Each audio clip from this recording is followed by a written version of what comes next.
519, Epilog 1 The World of Zero 3. Diupload oleh Baca Suara. Saat ini, giliran regresi yang berlaku berada di bawah timpa pembatasan. Saat ini, pemegang hak cipta garis dunia yang berlaku tidak ada. Sebagai pemilik dinding akhir, Anda dapat bertindak sebagai pemegang hak cipta pengganti. Apakah Anda mengaktifkan timpa untuk mengganggu pandangan dunia? Pesan-pesan peringatan melayang satu demi satu di udara kosong. Hampir bersamaan, suara tembok keempat memasuki telingaku. Kim Dokja. Petik 1 titik. Aku sudah tahu, jadi berhentilah mencoba menakutiku. Saya sudah tahu apa yang akan dikatakan tembok keempat. Mungkin, itu akan menjadi sesuatu di sepanjang garis tidak ada artinya dalam mengubah masa lalu yang telah ditentukan. Aku merasakan tatapan tajam yang mengunci diriku dari udara kosong, tapi aku mencoba yang terbaik untuk mengabaikannya. Meskipun saya tidak tahu bagaimana belokan ke nol asli dibuka, jika paragraf yang saya baca di perpustakaan, The 4 The Wall benar, maka pergantian ke nol Yu Jung Hyok tidak boleh memilih pendukungnya sampai nanti. Dia akan kehilangan Yi Seol Hua dan Yi Ji Hye selama giliran ini. Dia kehilangan yang berharga baginya, yang nyaris tidak berhasil dia temui, dan kemudian. Titik. Dan kemudian, dia mati-matian memikirkan satu hal ini saat kematiannya mendekatinya. Kalau saja aku punya sponsor, bagaimana rasanya? Aku menatap Yu Jung Hyok saat dia membaca pesan sistem dengan mata bergetar. Melalui giliran ini, siklus kemundurannya akan dimulai. Dia harus mengulangi regresi yang tak terhitung jumlahnya dan dengan demikian berjalan di Hellscape of Eternity. FN jika kamu mau giliran ini. Masa lalu yang dijalani Secret Plotter tidak akan hilang. Saya tahu itu. Bahkan jika saya mengubah garis dunia ini, tragedi yang telah ditentukan tetap akan terjadi. Yu Jung Hyok yang saya tahu akan hidup sampai tanggal 1, 2, 3, dan akhirnya, sampai regresi 1863 berubah. Dia menjadi Secretive Plotter, dan mulai membenciku. Namun, bahkan jika itu yang terjadi, aku tidak bisa mengambil jejak, impian paling kuno, yang bukan aku dalam giliran regresi ini. Sangat mungkin bahwa penyebab dari acara ini adalah saya yang lebih muda tidak tahu apa-apa tentang giliran ke nol Yu Jung Hyok. Apapun kasusnya, ada satu hal yang pasti, paling tidak, saya bisa mengambil peran itu selama garis dunia ini. Saya bisa menjadi sponsor Yu Jung Hyok selama garis dunia ini. Apakah kamu mau dia kembali? Tembok keempat bertanya seolah-olah tertarik. Aku menggelengkan kepala. Tidak, saya akan memastikan dia tidak. Petik 2. F jika dia tahu, masa depan tidak akan. Aku tahu, itu sebabnya saya merasa lebih lega. Petik 1. Masa lalu yang saya ubah tidak akan menyangkal Yu Jung Hyok yang saya tahu. Jika Yu Jung Hyok harus mengalami perubahan regresi yang tidak tragis, bahkan jika itu hanya sekali. Perlahan aku mengulurkan tanganku ke udara. Timpa, telah dimulai. Mengganggu pandangan dunia yang berlaku telah dimulai. Karena penguasaanmu atas mimpi itu tidak mencukupi, saat ini mustahil untuk ikut campur terlalu agresif. Ketika percikan api meledak dengan suara keras, sucucucut, pesan-pesan muncul satu demi satu. Raja Iblis Keselamatan, sedang mendaftarkan nama konstelasi sementara. Saat ini Anda berpartisipasi dalam pemilihan sponsor sebagai rasi bintang. Sistem mencurigakan kelayakan Anda. Dok Kaebi, Bi Hyung, tingkat rendah menemukan pengubah Anda tidak familiar. Sejumlah kecil rasi bintang bingung oleh pintu masukmu yang tiba-tiba. Aku menggigit bibirku sambil mengamati ekspresi pucat Yu Jung Hyok. Ini mungkin terbukti menjadi keputusan yang buruk. Yu Jung Hyok mungkin berakhir lebih menyedihkan karena saya mengubah garis dunia ini. Namun, jika itu adalah aku saat ini. Ho Hamin Ra, Raja Iblis Keselamatan. Nah sekarang, Constellation Nim baru telah memutuskan untuk memasuki panggung. Jika itu adalah Kim Dokja, impian paling kuno, yang telah menyaksikan akhir dari satu dunia dan memiliki pengetahuan tentang epilog skenario, maka tidak mungkin untuk mengubah takdir yang telah ditentukan sebelumnya. Sepertinya kita perlu memperpanjang waktu karena kandidat meningkat. Bi Hyung memperbarui pesan yang mengambang di udara. Periode waktu pemilihan sponsor telah diperpanjang 5 menit. Para penyintas di sekitarnya, entah bagaimana hidup melalui cobaan itu, mulai membuka mulut mereka satu persatu. Petik 2. Hanya apa semua ini? Pilihan sponsor, kan? Saya tidak merasa aneh karena saya telah membaca cara bertahan hidup sebelumnya, tapi tetap saja, saya bisa menebak betapa bingungnya perasaan mereka setelah menghadapi situasi seperti ini untuk pertama kalinya. Inkarnasi, Yu Jung Hyok, sedang mengaktifkan atributnya. Di tengah-tengah semua ini, hanya Yu Jung Hyok yang mendapatkan kembali ketenangannya. Matanya yang tenang adalah buktinya. Titik. Yah, aku jadi penasaran dengan apa yang dia pikirkan di sini, jadi. Keahlian eksklusif, sudut pandang pembaca Mahatau tanda tanya, sedang aktif. Meskipun saya merasa sedikit menyesal untuk mengintip ke dalam kepala belokan ke nol yang lemah, saya hanya perlu melihat kali ini. Bagaimana jika, dalam kesempatan 1 dalam sejuta, ia memilih pendukung yang berbeda, maka kamu adalah impian paling kuno. Kamu bisa memanfaatkan 100% kemampuan skillmu terlepas dari pengertianmu pada target. Bagian dalam kepala Yu Jung Hyuk menyebar seperti bagan anatomi. Bagaimana dengan Mia? Apa yang terjadi dengannya? Aku harus menyelamatkan Mia. Untuk melakukan itu, aku harus melewati seleksi ini di depan mataku terlebih dahulu. Selection pilihan lebih lanjut. Sepertinya saya harus memilih sponsor saya. Saya menjadi sedikit tegang. Selama belokan ke nol yang asli, orang ini tampaknya tidak memilih siapapun sebagai pendukungnya sejak awal, tapi itu selalu tidak lebih dari sebuah cerita dari aslinya. Tidak ada yang tahu apa yang mungkin terjadi saat ini. Namun tanpa diduga, bukan Yu Jung Hyuk yang menunjukkan ketertarikannya pada saya, melainkan rasi bintang lainnya. Konstelasi, Dewa Anggur dan Ekstasi, menyapa Anda. Constellation, God of Wine and Ecstasy, menganggap pengubahmu keren. Tampaknya kepribadian Dionysus yang keluar adalah sama terlepas dari kemunduran regresi. Jika dia tidak menyerah pada kita di final arc, pertarungan berikutnya akan jauh lebih sulit. Baru saja aku hendak menyambutnya kembali, seseorang menyela. Rasi bintang, Abyssal Black Flame Dragon, mengawasi Anda. Titik. Sekarang aku memikirkannya, pria ini juga ada di sini, bukan? Hei, kamu, bukankah kamu seharusnya mengamati Kim Nam-woon di mobil subway berikutnya?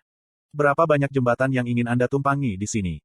Constellation, Abyssal Black Flame Dragon, mengira kamu menyalin dari modifirnya. Aku baru akan menanyakan bagian mana yang terdengar sama baginya, tetapi pada akhirnya, menahan. Hanya 3 menit tersisa, tidak perlu membuang energi saya untuk sesuatu yang sama sekali tidak perlu. Aku menggeser kepalaku untuk menemukan bahwa Yu Jung Hyuk sudah mulai mempertimbangkan pilihannya dengan sungguh-sungguh. Aku menelan ludahku yang gugup. Plus. 1. Dewa Anggur dan Ekstasi. Plus. Yu Jung Hyuk menatap pengubah itu sebentar sebelum mengalihkan pandangannya. Sesuatu terasa berantakan tentang nama itu. Segera setelah itu, matanya mendarat pada kandidat kedua. Plus. 2. Mouse yang makan kuku. Plus.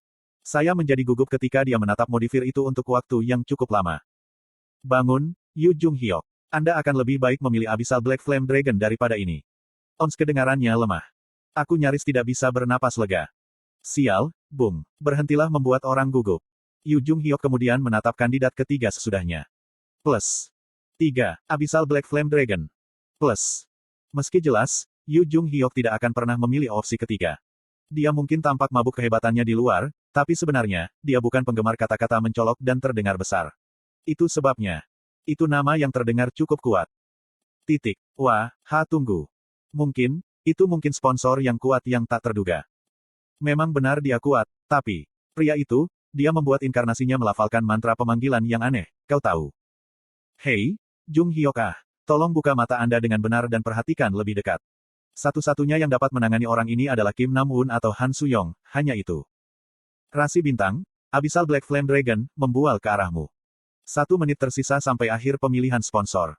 Dan akhirnya, mata Yu Jung Hyuk mendarat pada kandidat keempat. Plus. 4. Raja Iblis Keselamatan. Plus. Saya hampir tidak berhasil menenangkan pikiran saya dan bersama dengan Yu Jung Hyuk, melihat daftar pilihan pendukung dari belakangnya. Dewa Anggur dan Ekstasi, Tikus yang memakan kuku, Abyssal Black Flame Dragon, dan Raja Penyelamat Iblis. Tembok keempat, bagaimana menurutmu? Seolah-olah itu tidak mendapatkan niat di balik pertanyaan itu, tembok keempat mengambil waktu untuk menjawab kembali. Apa yang aku tanyakan padamu adalah, siapa yang terdengar paling kuat bagimu? Itu adalah. Tidak termasuk kecakapan tempur yang sebenarnya, hanya menilai dari pengubah saja. Saya berpikir bahwa sebuah balasan seharusnya datang dengan cukup cepat, tetapi sepertinya tembok keempat sebenarnya berada dalam dilema di sini. Saya tidak menunggu dan berbicara dulu. Tidak mengatakan ini karena aku adalah Raja Penyelamat, tetapi dalam kebenaran, dan juga, secara objektif berbicara. Tunggu, tidak perlu melihatnya secara objektif. Coba pikirkan secara logis. Dewa Anggur dan Ekstasi, dia hanya terdengar seperti pemabuk. Mouse yang memakan kuku. Anda tidak mencari pengganti gunting kuku, jadi apa yang Anda butuhkan untuk orang ini? Naga api abisal hitam. Hanya sekali lihat, dan Anda harus tahu untuk tidak memilih orang ini. Bahkan jika belokan ke nol Yu Jung Hyuk adalah seorang idiot, dia seharusnya tidak membuat kesalahan seperti itu. Satu-satunya pengubah yang terdengar normal adalah milikku. Dan yang pasti, dia mengangkat jarinya dan menunjuk ke opsi keempat seolah dia terkesan dengan modifirku. Kemudian, dia mulai berpikir. Apa nama yang terdengar sombong? Petik 1. Wicara sering menggunakan nama seperti ini. Bahkan sebelum saya bisa meneriakkan sesuatu, Yu Jung Hyuk terangkat dari tempatnya dan berbicara. Aku sudah memutuskan. Aku akan. Saat dia membentuk seringai kemenangan, bibirnya perlahan membuka. Aku diam-diam menatap langit-langit kereta bawah tanah. Ditemani oleh Su Cucucut. Kebisingan, Panas ganas membakar tanganku. Kau mencampuri garis dunia. Timpa, telah dimulai. Gangguan berlebihan mungkin menyebabkan garis dunia sangat menolak. Saya menggunakan semua kekuatan saya untuk memukul bagian belakang kepala Yu Jung-hyuk. Keo Heok. Kim Dokja terbangun dari tumbukan kuat di belakang kepalanya. Berapa lama kamu berencana untuk tidur? Sudah bangun. Dia membuka matanya dan mendapati Han Su-yong dengan ringan membersihkan tangannya. Dia kemudian menghapus bekas air liur di sofa dan dengan hati-hati duduk kembali. Apa ini? Kenapa saya di sini? Oke, jadi. Apa yang sedang kamu lakukan? Cepat dan bersiap-siaplah. Apa kamu lupa kemana kita harus pergi hari ini? Petik 2. Yu Jung-hyuk berdiri dalam pose khasnya berdiri di sebelah Han Su-yong, matanya masih menyala tanpa henti. Kau membuat kami menunggu tanpa alasan, katanya. Tapi bukan hanya dia, kepala Jong Hui-won mengintip dari belakang Yu Jung-hyuk, dan sosok Yi Hyun-seong membawa setumpuk sesuatu bisa dilihat di belakangnya. Apakah itu pizza? Ini ayam goreng, dasar boneka. Shin Yu-seung dan Yi Gil-yong menelan air liur mereka saat mereka terus menatap kantong plastik Yi Hyun-seong. Dan akhirnya, Yi Ji-hye juga berdiri di samping kedua anak ini. Cepat dan pergi. Saya kelaparan. Kim Dokja melihat tontonan ini dan akhirnya ingat apa hari ini. Skenario dunia ini telah berakhir. Ketika dia menoleh, dia melihat sinar hangat sinar matahari merembes melalui jendela kompleks industri. Dan hari ini adalah kunjungan lapangan pertama. Saat mereka berjalan menuju tujuan mereka, Han Su-yong terus menggerutu. Hei, Kim Dokja. Apa sekarang? Kamu tidak benar-benar lupa hari apa hari ini, kan? Hari apa itu? Ini tanggal 25 Desember. Menurutmu hari apa itu? Petik 2. Kim Dokja merenung sebentar sebelum menjawabnya. Hari mitra lahir. Apakah itu seharusnya menjadi humor gaya? Mereka terus berjalan sambil bertukar olok-olok seperti itu. Seringkali, Yu Jung-hyuk mengeluarkan erangan kesakitan seolah-olah mereka mulai gelisah. Saat itulah mobil sport merah berhenti di sisi jalan sambil mengeluarkan suara keras. Sang Ah Si. Jong Hui-won pertama kali mengenali Yu Sang Ah dan dengan cepat mengangkat tangannya. Yang terakhir, mengenakan mantel putih panjang dan celana jeans, melepas kacamata hitamnya dan membalas. Aku sangat menyesal, pembuatan filmnya memakan waktu lebih lama dari yang kupikirkan. Mungkin menemukan Yu Sang Ah saat ini tidak sesuai dengan kesukaannya, Han Su-yong secara verbal langsung menanganinya. Astaga, kamu benar-benar adalah selebritis dewasa ini, bukan? Petik 2. Apakah kita benar-benar perlu makan di tepi sungai Han ketika di luar sangat dingin? Apakah ada orang di sini tanpa perlawanan dingin? Maksudku, kamu masih harus memiliki skill seperti itu, kan? Petik 2. Tapi, kita bisa saja makan kembali di kompleks. Saat Natal, seharusnya ada beberapa orang di tepi sungai juga. Petik 2. Kami membuat janji dengan anak-anak. Sambil menyaksikan mereka berdua bertengkar pergi, Kim Dokja merasa sudut hatinya sakit karena suatu alasan. Mengapa pemandangan ini terasa begitu nostalgia baginya? Sudah 3 bulan sejak skenario berakhir, jadi. Bagaimana dengan Seol Huasi dan Pil Dusi? Aku juga tidak bisa melihat kepala Departemen Han. Petik 2. Mereka akan ada di sini. Ah, itu mereka. O3, Yi Seol Hua. Petik 2. Tepat di depan stasiun Yowinaru, Yi Seol Hua, mengenakan mantel bulu putih, melambaikan kedua tangannya dengan senyum cerah. Dan di sebelahnya adalah Gong Pildu, menatap ke arah lain dengan ekspresi canggung. Kamu tidak ingin muncul begitu lama sehingga kami pikir kamu lupa tentang kami lagi. Mungkin dia merasa bersalah setelah mendengar itu, Jong Hui-won dengan cepat menjawab. Tidak mungkin itu benar. Petik 2. Tapi, kamu memang meninggalkan kami dan kembali ke kompleks industri, dulu, kan? Kami memang kembali untuk menemukanmu nanti, bukan? Petik 2. Apa maksudmu, temukan kami? Kami hanya dapat kembali karena pustakawan membiarkan kami pergi. Serius, jika saya melihat kembali ke masa itu, saya masih. Petik 2. Bagaimana dengan Han Myong-oh? Myong-oh Haminsi tidak datang, mengatakan bahwa dia harus menghabiskan Natal bersama keluarganya. Keluarga apa yang dimiliki Ah Jusi itu?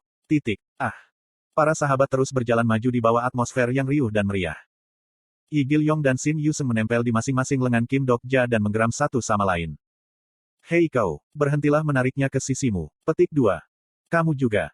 Ngomong-ngomong, Ah Jusi, menurutmu Sinterklas juga konstelasi? Kelompok itu akhirnya mencapai Taman Umum Sungai Han. Mungkin cuaca dingin yang harus disalahkan, karena tidak banyak orang terlihat di sini. Namun, yang terlihat adalah jembatan sungai yang runtuh, serta langit malam yang pekat. Hanya beberapa bintang yang tersisa sebagai bukti yang pernah ada di sana sebelumnya. Tanpa keraguan, semuanya memang berakhir. Kelompok itu meletakkan tikar di tanah, dan memasang tungku portabel di sebelah anak-anak. Yu Jung-hyuk kemudian menempatkan meja piknik di sebelah kompor dan mulai membuat sesuatu dengan Yi Ji-hye. Kim Dokja bertanya, petik 2, apa ini? Kita akan membuatnya di sini. Tentu saja, tidak ada sisa ayam goreng atau restoran pizza yang tersisa, jadi jelas kita harus membuatnya sendiri, kan? Petik 2. Dia memikirkannya dan menyadari itu benar. Sudah 3 bulan sejak akhir skenario, jadi pizzeria atau takeaways belum bisa dihidupkan kembali. Han Suyong melanjutkan, bersyukurlah bahwa kita memiliki seseorang yang bisa membuatkannya untuk kita. Stik drum ayam dibongkar dalam sekejap terbang di udara, dan saus spesial Yu Jung Hyok menari dengan menggoda tepat di atas mereka. Adonan gulung berputar dengan kuat di ujung sarung juga. Tidak pasti apakah dia membuat pizza atau ayam goreng, tapi tanpa ragu, sesuatu yang luar biasa sedang dibuat saat ini. Pada akhirnya, hari seperti hari ini benar-benar datang, kata Yu Sangah ketika dia duduk di atas tikar dengan lutut ditarik ke atas. Matanya menatap Sungai Han, seolah-olah dia tenggelam dalam kenangan. Kim Dok-ja memanggilnya, kamu pasti sangat sibuk saat ini. Itu hanya, ya, aku, ada banyak hal yang harus diurus, jadi. Petik 2. Sudah 3 bulan sejak skenario berakhir. Masyarakat pada umumnya belum mendapatkan kembali stabilitasnya. Pengaruh sistem belum sepenuhnya hilang, dan para penjahat yang mempertahankan keterampilan mereka atau stigmata melanjutkan kejahatan mereka sampai sekarang. Yu Sangah adalah pahlawan dunia ini yang mengalahkan mereka dan melindungi warga biasa. Mereka terlihat begitu baik bersama. Di tempat yang jauh, Jong Hui-won dan Yi Hyun-seong berdiri bersama untuk melihat Sungai Han. Han Suyong cemberut dan meludahkan kata-katanya. Saya bertaruh 100 koin bahwa mereka tidak akan bertahan setahun. Saat itu, mereka mendengar sesuatu meledak di kejauhan. Sahabat yang kaget secara naluriah meraih senjata masing-masing. Tetapi ketika mereka melihat lebih dekat, suara ledakan datang dari kembang api yang ditembakkan dari bangunan yang jauh. Petik 2. Sudah ada yang menggunakan barang seperti itu. Han Suyong bergumam tak percaya. Kim Dok-ja menatap tontonan itu dengan minat baru. Kembang api, kan? Dia tidak pernah berharap untuk melihat mereka lagi dalam hidupnya. Sedikit demi sedikit, aroma makanan mereka bersiap-siap. Kim Dok-ja. Kamu tahu, kamu belum membaca hal itu baru-baru ini. Apa maksudmu? Kim Dok-ja memikirkannya sejenak sebelum menjawab. Ah, benar juga, tapi aku harus membacanya. Petik 2. Dia buru-buru menghidupkan smartphone-nya. Namun, baterainya datar dan perangkat menolak dinyalakan. Sosok Han Suyong tercermin di layar gelap, masih tidak mungkin untuk mendapatkan bayangan di pikiran batinnya melalui sorot matanya. Dia tanpa kata-kata mengamati Kim Dok-ja dan menggumamkan sesuatu pada dirinya sendiri, sebelum menjatuhkan diri di sebelahnya dengan opsi. Mungkin aku seharusnya tidak repot-repot datang. Semua pikiran tak berguna ini malah membuat kepalaku sakit. Petik 2. Tidak, hanya berbicara pada diriku sendiri. Tidak apa-apa, meskipun ada bagian seperti ini di jalan bertahan hidup, bukan? Kamu ingat itu. Petik 2. Cara bertahan hidup. Kau tahu, belokan ketiga adalah Yu Jung Hyok. Semua orang bersama, di sebelah Sungai Han, mengunyah kaki tikus tanah. Petik 2. Ekspresi Kim Dok-ja ketika dia mendengarkan kata-katanya terdistorsi dengan cara yang aneh dan tidak jelas. Dia mengulurkan tangan kepadanya ketika dia mulai sedikit goyah. Hei, ada apa? Anda baik-baik saja. Anda merasa sakit di suatu tempat. Petik 2. Hanya saja kepalaku sakit tanpa peringatan. Apakah aku memukulmu sedikit terlalu keras saat itu? Bagaimana kalau istirahat sebentar? Petik 2. Tidak apa-apa. Selain semua itu, kamu benar. Tentang apa? Tentang cara bertahan hidup. Saya sangat suka adegan itu juga. Adegan yang paling saya sukai dari giliran regresi ketiga. Petik 2. Han Suyong menatap dalam ke wajah Kim Dok-ja, sebelum membentuk senyum yang menyegarkan. Sungguh sekarang, kau otaku, cara bertahan hidup yang aneh. Putaran kembang api lagi meledak di kejauhan, skalanya jauh lebih besar kali ini. Anak-anak bersorak nyaring ketika mereka menyaksikan nyala api yang indah mengukir langit malam. Kim Dok-ja mulai berpikir, mungkin ini pemandangan yang sudah lama dia rindukan. Untuk yang terpanjang. Han Suyong membuka bibirnya lagi. Ngomong-ngomong, Kim Dok-ja. Sejak kapan ini, wajahnya didorong sangat dekat dengannya. Raut wajahnya yang murni dan sempurna, pipinya yang putih pucat, dan titik kecantikan tepat di bawah matanya yang berkilau. Kim Dok-ja menjadi bingung oleh aroma samar aroma lemon yang mencapai hidungnya. Namun, sebelum dia bisa mengatakan sesuatu, Han Suyong mendekatinya lebih dekat. Dia membawa bibirnya ke telinganya dan perlahan berbisik dengan suara yang jelas. Adegan seperti itu tidak muncul di pergantian ketiga, cara bertahan hidup. Seiring dengan kembang api yang tersebar di langit, rasanya seperti hujan bunga api yang kuat turun dari suatu tempat. Kim Dok-ja berpikir bahwa visinya terbalik karena beberapa alasan, hanya untuk menyadari bahwa dia saat ini terlempar ke tanah tanpa basa-basi. Hei kau! Mata berbisa sedingin es Han Suyong tepat di hadapannya sekarang. Semuanya sudah berakhir, namun... Kenapa rasanya tidak ada yang berakhir entah bagaimana? Jong Hui-won dan Yi Hyun-seong berlari ke sini dari kejauhan. Kemudian, wajah tanpa ekspresi Yu Jung Hyok, dan akhirnya, bahkan dunia tempat semua cerita berakhir, juga. Di bawah kembang api yang terang mewarnai langit malam, belati tajam dan tajam Han Suyong bersinar berbahaya. Kamu, siapa kamu sebenarnya? Sirip.